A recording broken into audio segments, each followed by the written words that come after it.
वाल्मिक कराड यांचे वकील सिद्धेश्वर ठोंबरे आपल्यासोबत आहेत। खंडणीच्या प्रकरणामध्ये न्यायालयीन कोठडी झाल्यानंतर हत्येच्या आणि मोक्याच्या प्रकरणामध्ये प्रोडक्शन वॉरंट इश्यू झाले। खंडणीच्या सुनावणीला नेमकं काय झालेलं होतं आणि आता हत्येच्या गुन्ह्यामध्ये जे काही सुनावणी होणार आहे, रिमांड होणार आहे, त्यावेळीची तुमची भूमिका काय असणार आहे? खंडणीच्या प्रकरणामध्ये सकाळी कोर्टानं मॅजिस्ट्रेट कस्टडी दिलेली आहे। मॅजिस्ट्रेट कस्टडी म्हणजे त्याच्यात पोलिसाकडची कस्टडी संपलेली आहे।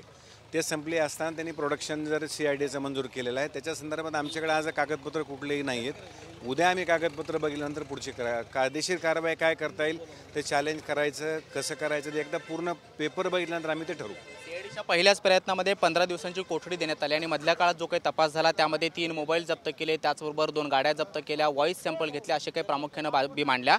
तुम्ही जी काही डिफेन्सची बाजू मांडली, 2 कोटींच्या कथित खंडणी जो काही आरोप वाल्मिक कराड यांच्यावरती होतो त्याकडे कसं पाहताय? ते आरोप कितपत तथ्य आहेत? आपण FIR जरी पाहिलेला असेल, FIR मध्ये कुठेही यांनी खंडणी मागितला असा उल्लेख नाही आहे आणि त्यांच्या ह्याच्यामध्ये एक तसंही तपासामध्ये कुठेही आलेलं नाही की यांनी खंडणी मागितली आणि खंडणीच्या आधारे त्या गुन्ह्याचा यांचा अर्थार्थी काय सध्या त्यांच्या तपासापर्यंत तरी कुठेही उल्लेख आलेला नाही आहे। हत्येच्या आणि मोक्यामध्ये त्यांना आरोपी बनवण्यात आलेला आहे। त्या प्रोडक्शन वॉरंट घेताना त्याची माहिती तुम्हाला देण्यात आलेली आहे का किंवा कोर्टासमोर? नाही, त्याची संदर्भात कुठलीही प्रोडक्शनची आम्हाला माहिती नाही। आता आम्हाला कळलं, तेच सांगितलं तुम्हाला, उद्या आम्ही हे जे पेपर्स काढू, पेपर्स काढल्यानंतर पुढची कायदेशीर प्रक्रिया काय करायची ती नंतर चॅलेंज करायचं, काय करायचे हे नंतर ठरवलं जाईल। उद्याच्या केसला तुम्हीच अपिअर होणार? नाही, उद्या PCR होईल, मी नाही येणार।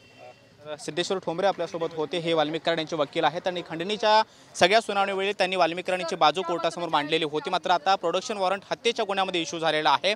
हत्येच्या आणि मोक्याच्या गुन्ह्यामध्ये आरोपी बनवल्यानंतर वाल्मिक कराड याचा ताबा आज तुरुंग प्रशासनाच्या वतीनं SIT घेईल आणि त्यानंतर उद्या पुन्हा त्याला कोर्टामध्ये हजर केलं जाईल। या सुनावणी दरम्यान काय काय होतं, पोलीस कोठडीची नेमकी कोणती कारणं मांडतात ती बघून आम्ही पुढची भूमिका घेऊ, अशा पद्धतीची भूमिका वाल्मिक कराड याच्या वकिलांनी मांडलेली आहे। मात्र आता हत्येच्या आणि मोक्याच्या गुन्ह्यामध्ये वाल्मिक कराड आरोपी झालेले आहे, त्यामुळे उद्या पोलीस कोठडीची कोणती कारणं असतात हे पाहणं महत्त्वाचं असणार आहे।